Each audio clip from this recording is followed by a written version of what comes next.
आप सभी को मेरी ओर से अनंत अनंत कोटि वंदन और प्रणाम। आज के इस वीडियो में मैं आपको भगवान महादेव को प्रसन्न करने के 7 अद्भुत उपाय बताने वाला हूं, और ये मैं नहीं, शास्त्र प्रमाण से बताऊंगा।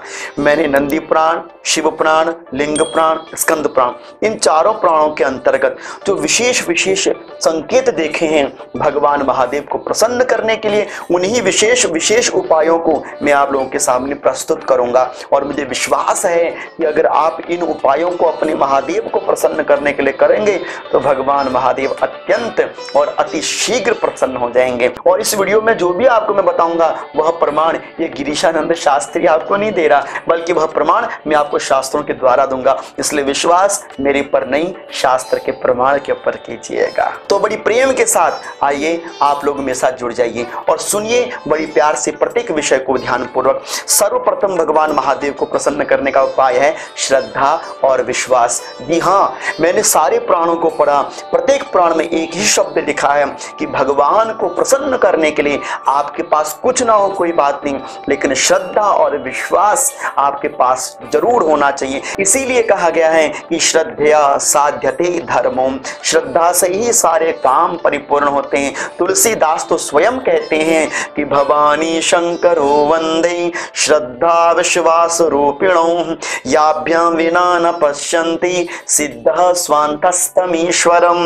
भगवान महादेव विश्वास है और माता पार्वती श्रद्धा है। जिनके जीवन में श्रद्धा और विश्वास है वहीं पर ये सारे कार्यों की सिद्धता हो जाती है। ये सोच के पूजा मत कीजिए कि भगवान कब देंगे, भगवान जब भी देंगे सदैव अच्छा देंगे। याद रखना, शिव के द्वार पर देर हो सकती है लेकिन अंधेर कभी नहीं होती। इसलिए विश्वास अपने महादेव पर कीजिएगा। स्वयं शिव पुराण के अंदर भगवान महादेव कहते हैं, न ज्ञानेन चान्येन वर्योहम श्रद्धया विना साध्या तस्मान्न मयि श्रद्धा माम वशीकृतमिच्छिता। जो भक्त मुझे श्रद्धा से भज लेना, मैं उसके वशीभूत हो जाता हूँ। इसलिए पहला उपाय भगवान महादेव को प्रसन्न करने का है श्रद्धा और विश्वास। और दूसरा है भगवान महादेव को प्रसन्न करने का सबसे सटीक और सरल उपाय पार्थिवेश्वर भगवान की पूजा, अर्थात कि अपने घर में पार्थिव लिंग बनाकर भगवान महादेव की पूजा करना। शायद ही कोई ऐसा भक्त होगा जिसको पार्थिव लिंग के विषय में पता ना हो। इसलिए शास्त्रों में तो स्पष्ट कहा गया है, आप देखिए नारद पुराण में लिखा है, आयुष्मान बलवान श्रीमान पुत्रवान धनवान सुखी वरमिष्टम लभे लिंगम पार्थिवम यह समाचरेत। अरे जो भक्त पार्थिव लिंग की पूजा अपने घर में अपने जीवन में करता है, बोले यशवान धनवान गुणवान यशस्वीवान तेजस्वीवान पुत्रवान पुत्रीवान सब सुख उसको जीवन में प्राप्त हो जाते हैं जो भक्त अपने घर में पार्थिव लिंग की पूजा करता है। इसलिए मैं जरूर आपसे निवेदन करना चाहूंगा, आप जरूर पार्थिव लिंग की पूजा कीजिए। श्रावण मास में कीजिए, माघ मास में कीजिए, कार्तिक मास में कीजिए। जब भी आपको भगवान महादेव का आशीर्वाद मिले अपने घर में पार्थिव लिंग की पूजा जरूर कीजिएगा, क्योंकि शिव पुराण में लिखा है कि यस्यानुष्ठान मात्रेण कृत कृत्यो भवेन नरः। पार्थिव लिंग का अनुष्ठान करने मात्र से ही सारी कृत्यां सारे सिद्धियां स्वतः ही प्राप्त हो जाती हैं। इसलिए अपने घर में पार्थिव लिंग की पूजा कीजिए। कितनी कीजिए? कहा 108 से प्रारंभ कीजिए और 125 करोड़ तक यदि आप पार्थिव लिंग की पूजा कर सकें बहुत अच्छी बात है। अगर आप नित्य अगर भगवान महादेव की पार्थिव लिंग की पूजा करते हो तो उसके लिए क्या विधान है देखिए। प्रमाण आपके सामने है शास्त्रों का कि नित्य पूजने संख्या एकम पापहरम प्रोक्तम द्विलिंगम चार्थ सिद्धिदम त्रिलिंगम सर्व कामनाम कारणम परमाद्भुतम। अगर आप नित्य महादेव की पार्थिव लिंग की पूजा कर रहे हो, एक पार्थिव लिंग भगवान अपने घर में बनाइए, उनकी पूजा कीजिए। षोडशोपचार से पूजन करने के बाद सूर्य अस्त होने से पूर्व उनको जला विसर्जन या किसी पवित्र स्थान पर विसर्जन कर देना चाहिए। और पार्थिव लिंगेश्वर भगवान की पूजा कोई स्त्री हो पुरुष हो सभी कर सकते हैं। माताएं अपने हाथ से पार्थिव लिंग बनाएं और स्वतः अपने हाथों से पार्थिव लिंगेश्वर भगवान की पूजा जरूर करें। अगर आप 108 पार्थिव लिंग बना सकें तो याद रखिए, शास्त्र का एक प्रमाण मैं आपको दे रहा हूं। देखिए लिखा है, अंगुष्ठमानादिकम वितस्त्य विधि सुंदरम पार्थिवम रचेद लिंगम न न्यूनम नादिकम च तत् जब भी आप पार्थिव लिंग बनाएं तो ये आपके देखिए उंगली के पर्व है, 3 पर्वों को जितना आपने अंगुष्ठा और अनामिका मध्यमा इन तीनों के द्वारा आपने पार्थिव लिंग बनाने। कितने लंबे होने चाहिए? 3 पर्व जितने, और उन लिंगों को बनाकर ओम नमः शिवाय बोलते हुए लिंग निर्माण करनी चाहिए। इस तरह से षोडशोपचार के माध्यम से पूजन करके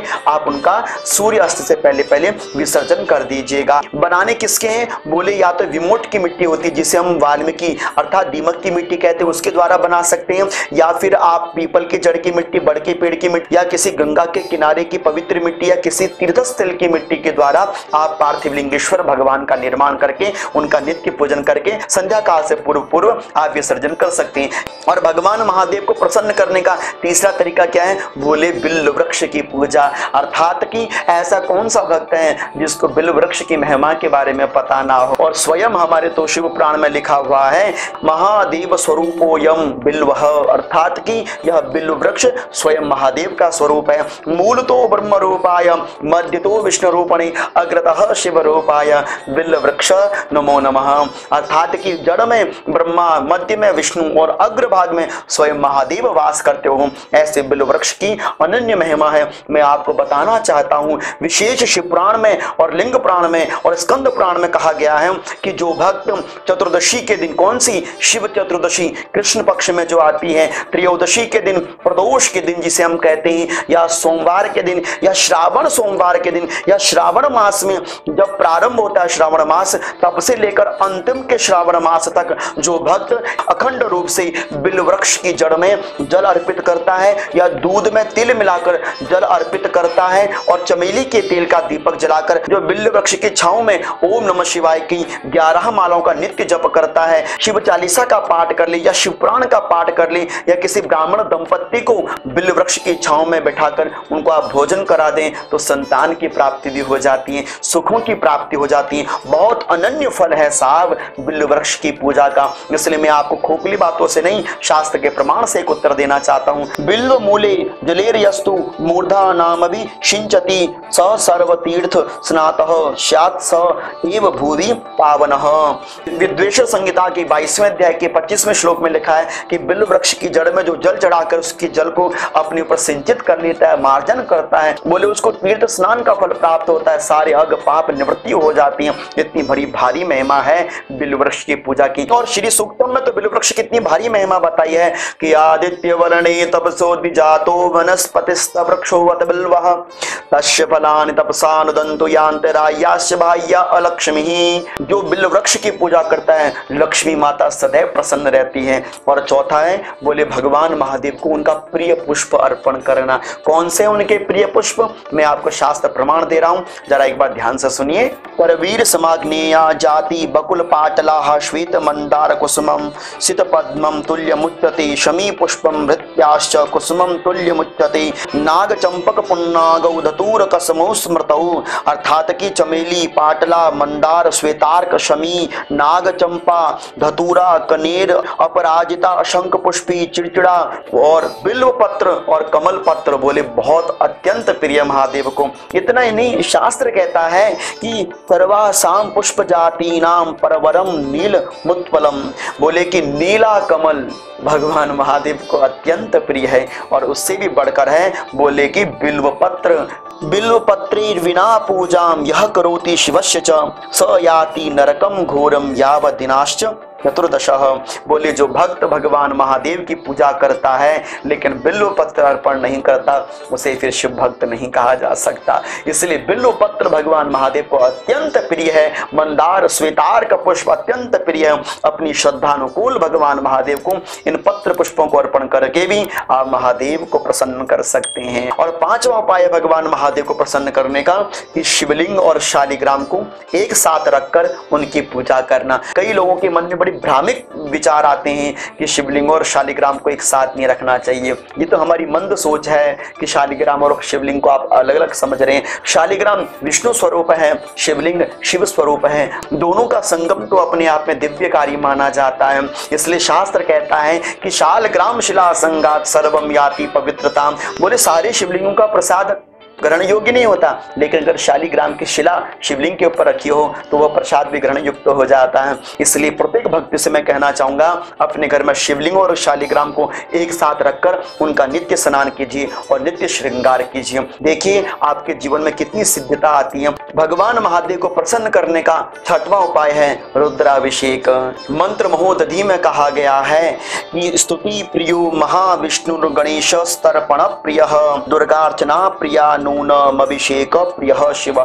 बोलो भगवान विष्णु को स्तुति प्रिय है, गणेश जी को तर्पण प्रिय है, दुर्गा जी को अर्चना प्रिय है और भगवान महादेव को अभिषेक प्रिय है। जलधारा शिव प्रिया, भगवान महादेव तो जलधारा को अत्यंत प्रिय मानते हैं। इसलिए हमारे शास्त्रों में विभिन्न विभिन्न द्रव्यों के द्वारा रुद्राभिषेक करने का अपने आप में अमिट फल दिया गया है। देखिए, जलेन वृष्टिमाप्नोति व्याधि शांत्यै कुशोदकैः दद्नाच पशु कामाय श्रिया इक्षुरसेन च मध्वाजेन्दनार्तिशात् मुमुक्षुस्तीर्थ वारिणा पुत्रार्थी पुत्रमाप्नोति पैशा च अभिषेचनात् वंध्या वा काक वंध्या वा मृतवत्सा च यांगना सद्यः पुत्रमवाप्नोति पैशाचा अभिषेचनात्।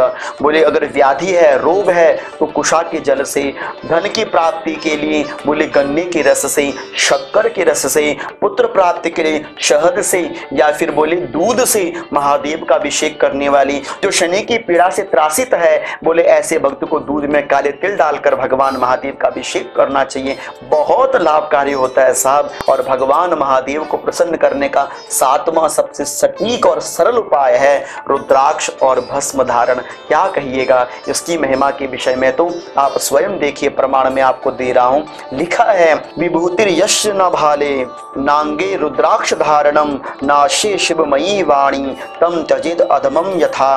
बोले कि जिसके माथे पर विभूति ना हो, गले में जिसके रुद्राक्ष ना हो, मुख पर जिसके शिव नाम ना हो, ऐसे अधम व्यक्ति को त्याग देना चाहिए। इसलिए विभूति जो आपको समस्त विभूतियां प्रदान कर देती हैं, इसलिए अपने माथे पर विभूत जरूर लगानी चाहिए, गले में रुद्राक्ष धारण करना चाहिए। ये भगवान महादेव को प्रसन्न करने के बहुत सुंदर चिन्ह है। शिवो भूत्वा शिवम यजेत देवो भूत्वा देवम यजेत।